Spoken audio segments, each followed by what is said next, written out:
You're putting it in your mouth, yet you don't treat it like it's your best friend. You treat it like it's a $10 hooker. I'm talking about your food. Are you treating your food like your friend, or are you disrespecting it every chance you get? I don't think you're following me. The next time you sit to have a meal, meditate with your food. Let me explain. Warning! You are now taking a trip onto the Julio Frequency. Welcome to the Julio Frequency podcast. I'm Julio, and this is the 4th episode of the Julio Frequency. And this isn't just a podcast, it's a signal, a spiral of thoughts, the frequency of curiosity. If you're here, then you're already tuned in to something bigger than yourself. Are you looking for something to watch, something to listen, something to sit back, press play, and not have to worry about Jack Diddley squatting in the woods? Then you've come to the right place. Today, we're going to talk about your food. That's right, the food that you're eating and how you've been disrespecting your food practically your entire life. The last time that you weren't disrespecting your food was when you were sucking your mom's nipple. There, I said it. You might not want to believe it. You might not think it's true. But let me break it down to you, okay? Every time we stop to eat, we all do the same thing. What do? We get a meal, and then we try to find something either to watch, or we're scrolling on our phone, or we're doing everything else besides giving the respect to the meal that's nourishing us. Now, let me break it down. Every time you put food in your mouth, for me, it's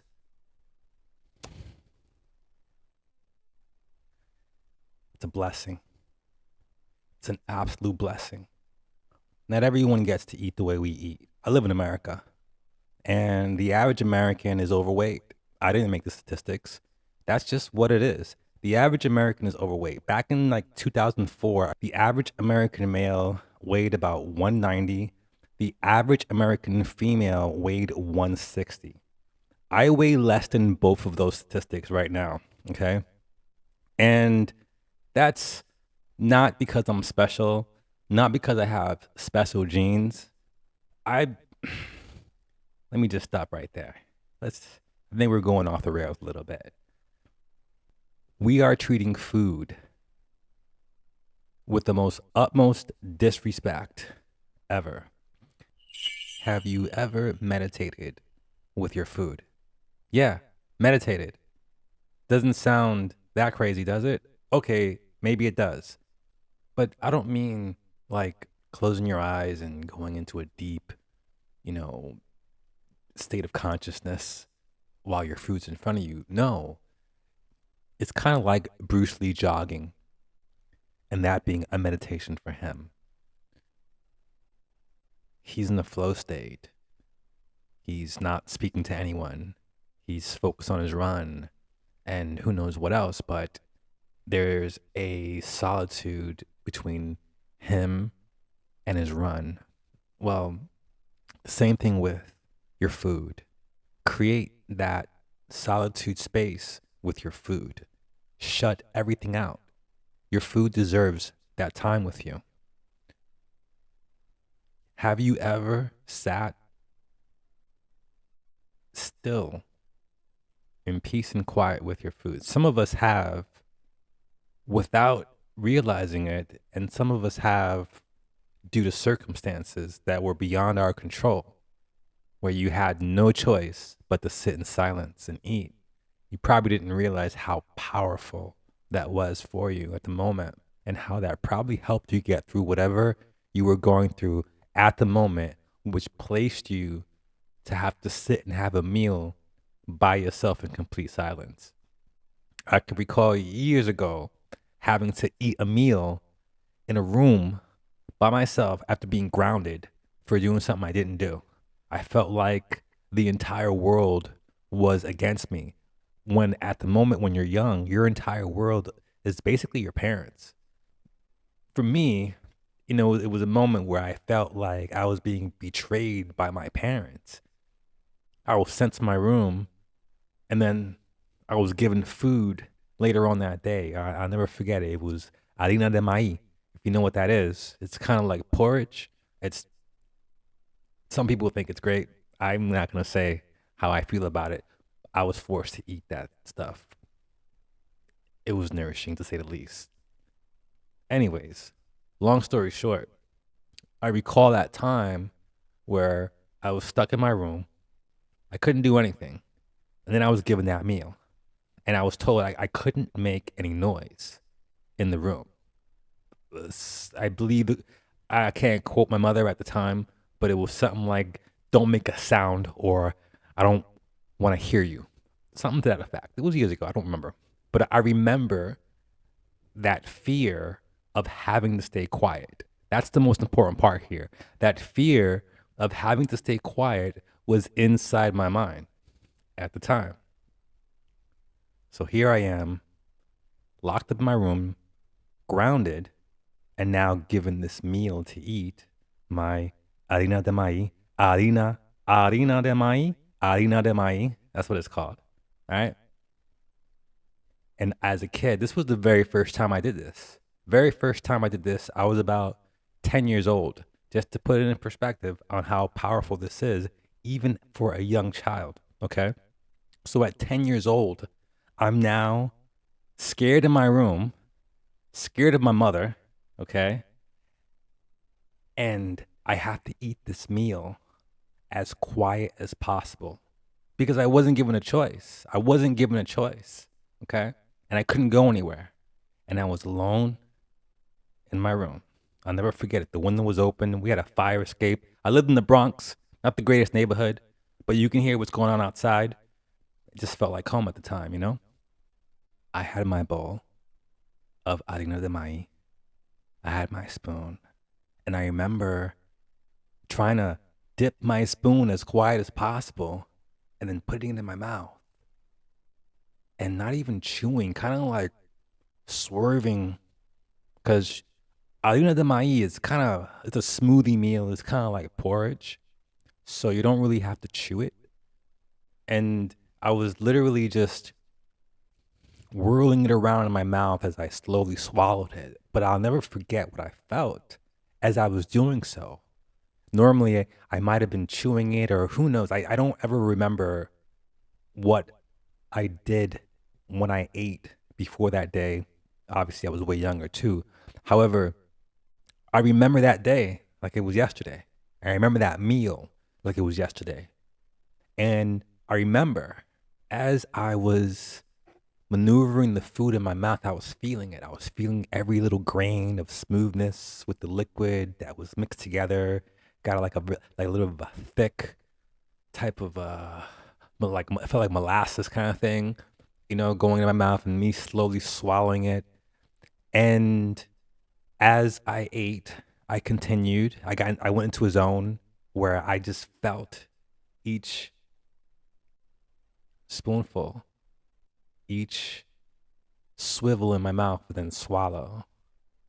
And I promise you, after I ate the meal, after I put my plate down, I didn't say anything. I forgot how my mom came back for the plate. That part of the memory is vague. I don't remember. After I had that meal, I felt unbothered by what was happening. I felt like, okay, I accepted the punishment. I remember finding some toys that I was allowed to play with. I think that was the only thing I was allowed to do. Was there were toys in the room. And I remember immediately after eating the meal, it just felt like playing with my toys, even though I was grounded, even though I had to be quiet. I felt like playing with my toys immediately. I had G.I. Joes. Cobra Commander and Duke and all those dudes. And I had Sergeant Slaughter, special edition, the one that came separate. You know what I'm talking about? And they made that separate movie with him. That was probably my favorite of all my G.I. Joes right there. I created one of the best memories. Here's the best part of this long, boring story. After eating and sitting still for the very first time as a 10-year-old, forced to do so where it wasn't expected, just you're grounded. Yeah, but it wasn't me. Yeah, I don't even remember. Like, I'm trying to remember what it was that either I did or didn't do. I'm here saying I didn't do it, but you know what? Now I think about it. What if I did? What if I did do it? I don't remember. So if I don't remember, then I can't really say I got blamed for. I can't really say I got blamed for something I didn't do, but for some reason that's just how I remember. I remember when I was fighting against the being grounded part. That's the part where I remember trying to justify where this is unjust. So let me say that much. You know, yeah, it wasn't my fault because that's what made me so mad. Was that it wasn't my fault. And when you're a child and when you want to justify yourself, there's a traumatic feeling that comes with that. It carries over as an adult unless you face that shit. Once I was done eating that food, once I was done eating the meal in complete silence, practically still, doing my best not to make a sound, I remember I immediately grabbed my toys to set up this fortress of battle between my G.I. Joe characters. And I just remember having one of the most amazing times playing with toys. And then I remember wishing that I had got grounded like that again. That way I can sit and play with my toys like that again. You see? And hey, call it what you want. But I feel that sitting still with your food and enjoying every bite of that meal until it's done, until you're full. Let me rephrase that. Until you're full is the best experience that you can have with food.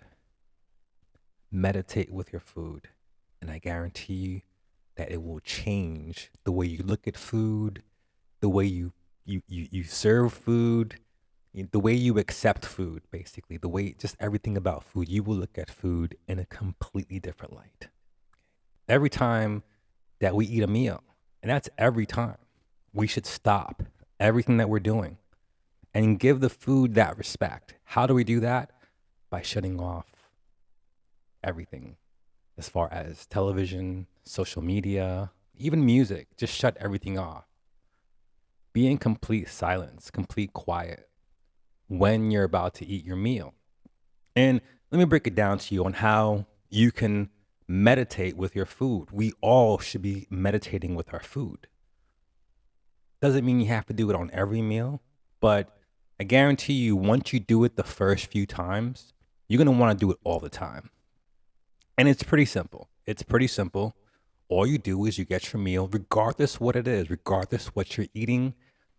I'll use an example. Let's say I'm getting a delicious bowl of oatmeal because you know you all love oatmeal so much, right? So I got my bowl of oatmeal. I'm going to dabble some cinnamon on it, give it some flavor, all right?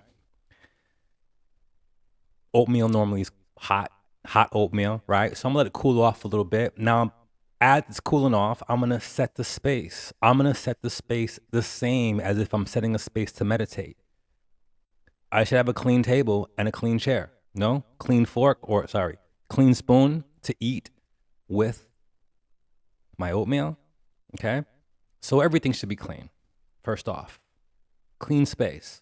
And whatever that you're gonna put in your mouth, make sure it's clean. Then, once your meal is cooling, once that oatmeal has cooled down and it's ready to eat, make sure everything's off. Complete silence if you could. I'm talking to the single man out there right now or the single woman. If you have kids and family, there are ways you can still do this by making the time to sit and eat alone. Doesn't have to be all the time. You don't have to leave your family every time you eat, but you can do it every once in a while. Every once in a while, just try it. Please, just try it. I promise. It will change the way that you look at food. Okay, so next, your oatmeal is ready to go. Your oatmeal has cooled down. You've turned off the music. You've turned off the television. You put your phone on vibrate and just put it away. Don't even think about your phone. Everything is shut down. Everything has been placed on hold besides you and that bowl of oatmeal or bowl of whatever. I'm using oatmeal as an example, okay? Now, this is where it gets magical, okay? Before you start even eating your meal, feel the spoon when you pick it up. There's no sound to it really, right? But there's a feeling when you grab that spoon. And then slowly dip that spoon into the oatmeal. Feel the feeling of it dipping into the oatmeal. There's a feeling behind that that you probably don't notice because you're too busy on social media or watching television while you're trying to have a meal. Well, feel the oatmeal gallop onto the spoon. And then slowly bring the spoon to your mouth. Soft, quietly. Look at the spoon. Look at the spoon as it's coming to your mouth. And then put it in your mouth. And feel how the oatmeal feels in your mouth. All the oats swirling through your teeth, sliding between your sliding between your tongue and in your saliva glands. And then start chewing. And as you chew, feel each chew. Feel how it feels when your teeth crunch the wheat that's mixed with a liquid. I don't know if you're using water. Some people use milk. Okay.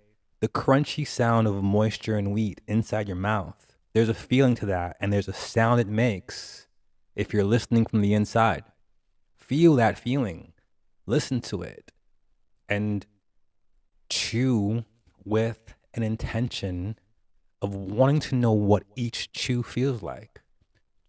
And as you chew your food, as you're feeling each chew, then swallow. And as you swallow, feel the swallow.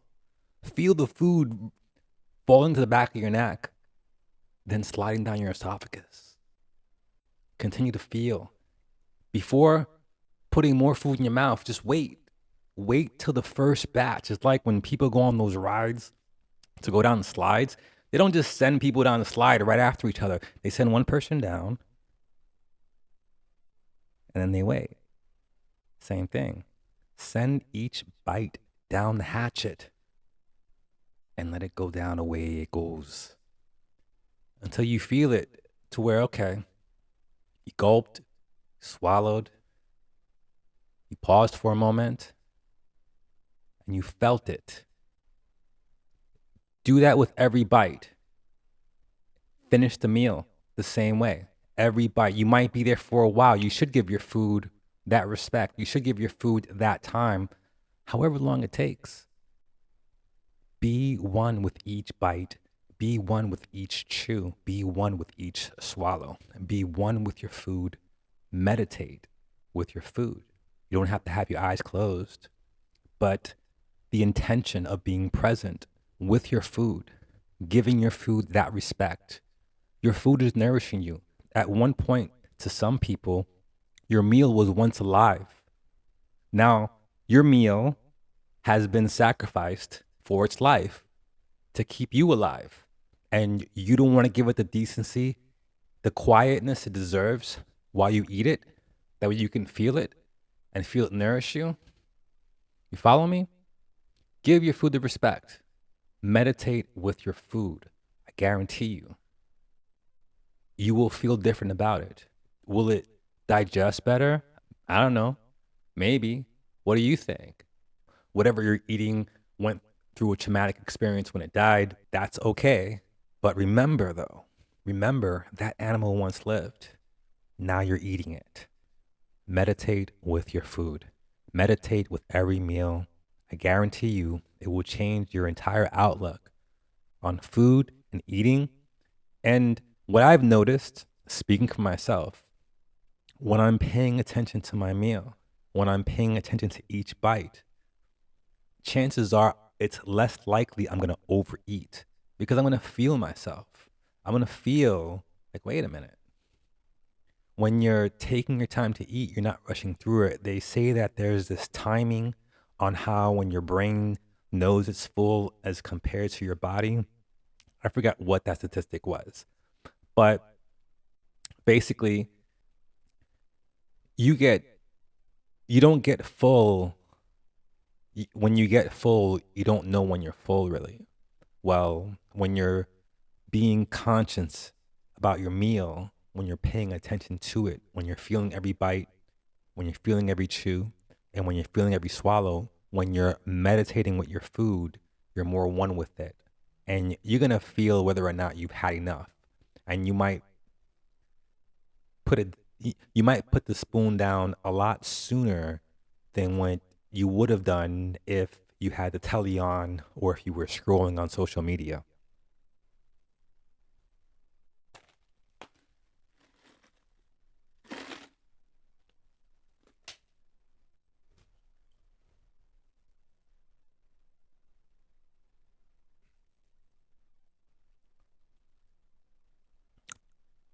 Meditate with your food, and you'll feel much better when you're done eating. I guarantee it. Try it. And you'll see that there's a huge difference from when you sit down and watch television, having your meal.